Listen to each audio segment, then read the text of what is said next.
नमस्कार, जोहार। मैं आनंद कुमार।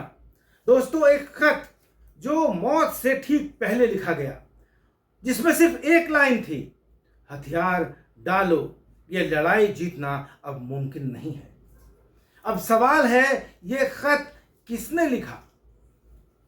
इस खत को लिखने वाले थे प्रशांत बोस उर्फ किशन दा। प्रशांत बोस सीपीआई माओइस्ट यानी माओवादी नक्सलियों का शीर्ष रणनीतिकार। और उन्होंने किसको लिखी यह चिट्ठी? मिसिर बेसरा उर्फ सागर को, जिसके सिर पर 1 करोड़ रुपए का इनाम है, जो आज सारंडा के घने जंगलों में चारों तरफ से घिरा हुआ है। उसके दस्ते के साथ सुरक्षा बलों की मुठभेड़ हो रही है।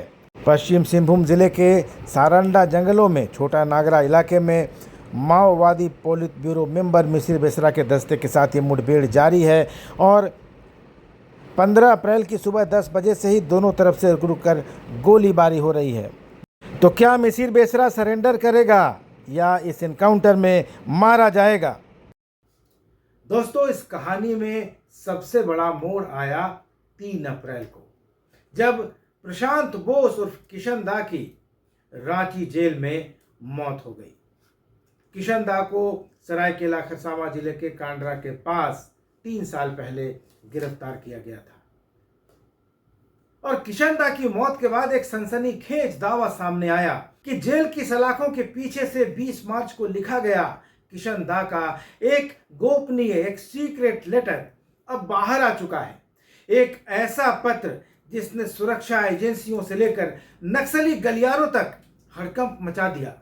दोस्तों, बताया जा रहा है कि यह पत्र मिसिर बेसरा यानी कॉमरेड सागर के नाम से लिखा गया था। लेकिन यहाँ एक अहम बात और है। इस वायरल लेटर की स्वतंत्र रूप से पुष्टि नहीं हुई है कि इसको लिखने वाले प्रशांत बोस ही थे।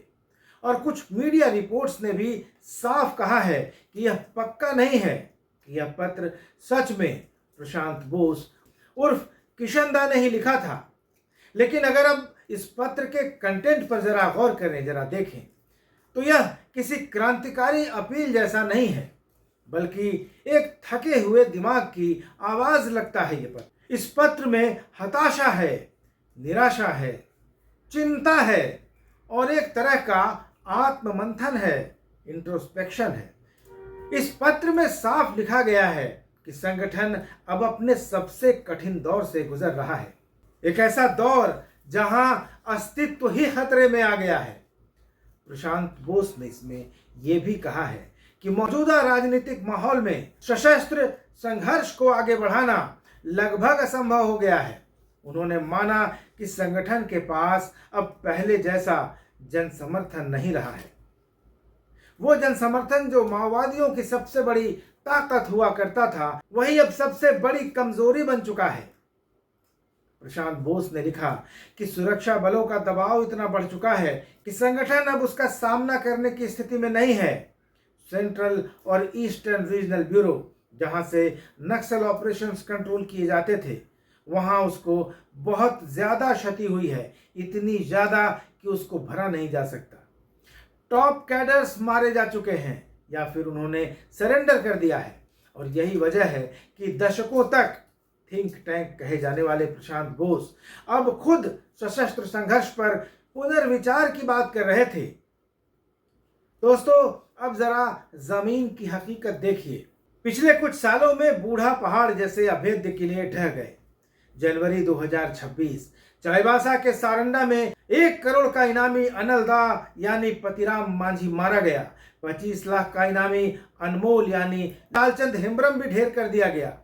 यानी जो कोर लीडरशिप थी वो लगातार खत्म होती जा रही है। और अब इस पूरी कहानी के केंद्र में है मिसिर बेसरा, पोलित ब्यूरो का मेंबर, झारखंड का सबसे बड़ा सक्रिय माओवादी नेता, जिस पर 1 करोड़ रुपए का इनाम है और जो अभी भी सारंडा के जंगलों में एक्टिव है, लेकिन घिरा हुआ है।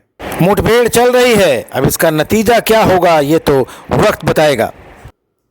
क्योंकि इस बार सिर्फ जंगल ही नहीं, तकनीक भी उसके खिलाफ है। Drones, satellite, real time intelligence. Security forces ने सारंडा को चारों तरफ से घेर कर रखा हुआ है और यह सिर्फ ऑपरेशन नहीं है, यह फाइनल प्रेशर फेज है। और अब सबसे बड़ा सवाल कि क्या मिसिर बेसरा सरेंडर करेगा या फिर या यह इनकाउंटर उसकी आखिरी लड़ाई साबित होगा। लेकिन दोस्तों यहाँ एक ट्विस्ट भी है। यह भी संभव है कि यह एक पूरा मनोवैज्ञानिक ऑपरेशन हो, एक रणनीति जिसके जरिए संगठन के अंदर डर पैदा किया जा रहा हो, मनोबल तोड़ा जा रहा हो, हताशा और निराशा का वातावरण बनाया जा रहा हो। क्योंकि अगर प्रशांत बोस का खत सच है तो यह अंदर से हार की स्वीकारोक्ति है, एक्सेप्टेंस है। और अगर यह स्ट्रेटजी है तो यह बाहर से दबाव बनाने की चाल हो सकती है। लेकिन दोस्तों, सच चाहे जो भी हो, हकीकत नहीं बदलती है। मिसिर बेसरा के पास विकल्प अब बहुत सीमित है। रेड कॉरिडोर अब पहले जैसा नहीं रह गया है।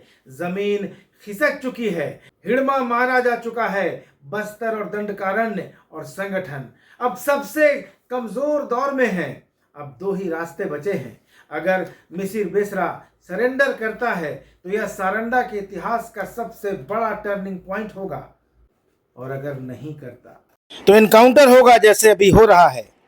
और अगर आज बच गया तो आगे किसी न किसी इनकाउंटर में किसी न किसी गोली पर उसका नाम जरूर लिखा होगा। क्योंकि जब संगठन का सबसे बड़ा रणनीतिकार खुद कह दे कि यह लड़ाई अब जीतना मुमकिन नहीं, तो आगे क्या बचता है? तो दोस्तों, अब सवाल आपसे है कि क्या मिसिर बेसरा आत्मसमर्पण करेगा या यह कहानी एक इनकाउंटर पर जाकर खत्म होगी? कमेंट बॉक्स में जरूर बताइए। और अगर यह विश्लेषण आपको दमदार लगा हो तो इसको शेयर कीजिए, क्योंकि यह एक खबर नहीं, जमीनी सच्चाई है। तो इस वीडियो में इतना ही। अगले वीडियो में फिर मुलाकात होगी, तब तक इजाजत दीजिए। धन्यवाद, नमस्कार।